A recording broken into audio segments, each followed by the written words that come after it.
This is Sitting in a Car podcast for this week, and the question we have is this.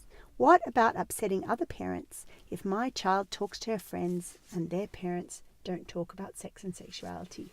Such a great question. So when I think about this idea, the first point I think to myself is, what is the most important thing in my life? Is the most important thing to keep other parents happy and to sort of go along with accepted practice in my school? Or is it to set my kid up for growing up time, a time of puberty and adolescence and young adulthood, where they have the information they need to make good decisions? And when I think about like that, it's just a no-brainer, really. So I want to support my kid, and my kid is the most important thing. When I talk to my kid about it, I say, and I didn't do a good job of this, by the way, when my first child was 8 and 9 and she knew what condoms were, I hadn't actually told her that other children might not know this information, and she went and told her friend, and there was a big hullabaloo and a bit of a falling out. So you can learn from my mistakes, or you can make the same mistake, and that's okay, because that's oftentimes how we learn. I would say to my kid that not everyone tells their kids the same amount of information. And parents do what they think is right for their kid. And some parents don't know that information is really important to help kids make good decisions as they're growing up, or help them feel safe and secure because they know the information, right? And your kid will understand that.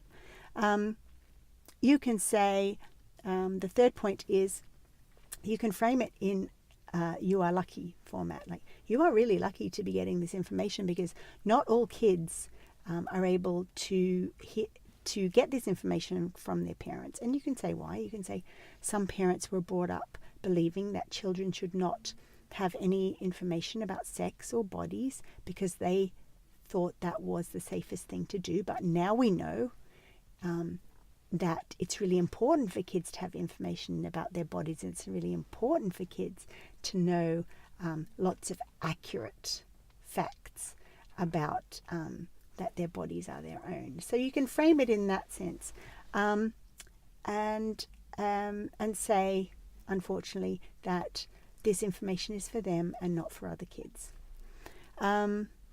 You can stand strong and feel positive, because you are consistently acting in accordance with the World Health Organization's recommendations for what you talk about to your kid at what age they have. And all the videos and podcasts that you listen to do with sitting in a car follow the World Health Organization guidelines. So you can say that when a parent comes to you and is cross, you can say, well, I'm following the World Health Organization and what they recommend children of our age should know. And I understand that you don't follow that, and that's fine. But my kid is the most important thing to me, and I want to set them up for an easier adolescence.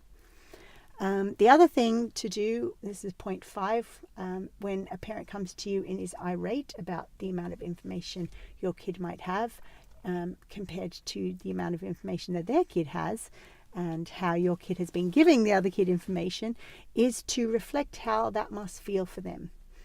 So I can see how angry you are.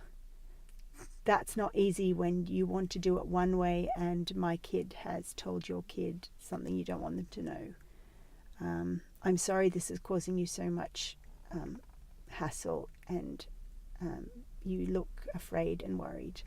And so just reflect back.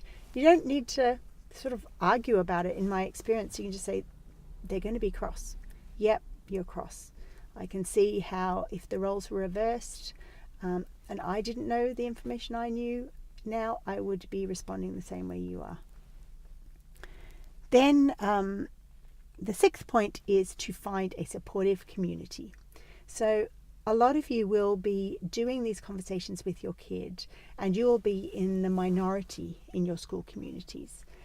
So it's important to find a community that will support you in these conversations.